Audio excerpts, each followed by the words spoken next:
آج کے مسلمانوں کی حالت زار دیکھ کر علامہ اقبال کا وہ شعر دل کی بے چینی و اضطرابی کیفیت میں اضافہ کرتا ہے جو انہوں نے خدا کی بارگاہ میں الفاظ کو شعر سانچے میں ڈال کر شکوہ کیا تھا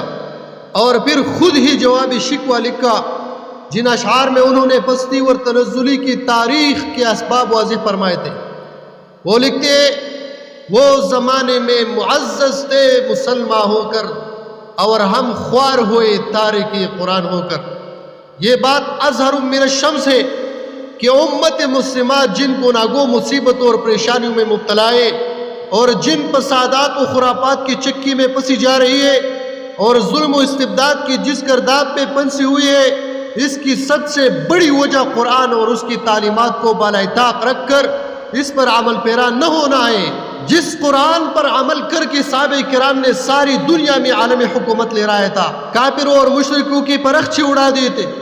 اور ظلم و زیادتیوں کو امن و شانتی میں تبدیل کر دیا تھا، دین اسلام کا پیغام سنا کر سب کو ایمان کی مضبوط و مستحکم لڑی میں داخل کیا تھا۔ لیکن افسوس کہ وہی امت آج پھر عصر نو زمانے جہالت کی گن گا رہی ہے، اس کی طرز زندگی کو اپنی طرز زندگی سمجھ بیٹھی ہے۔ وہی برائیاں عام ہوتی جا رہی ہے جو اس زمانے میں تھی، بلکہ اس سے 2-4 قدم بڑھ کر ہے،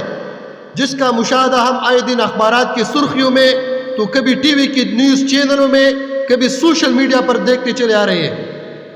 اب زمانہ اس بات کا متقاضی ہے کہ مسلمان اپنے افقی دل کو نوری ایمانی سے روشن کرے، قرآنی پیغامات پر عمل زندگی کا جزء یا تجزی حصہ بنائے،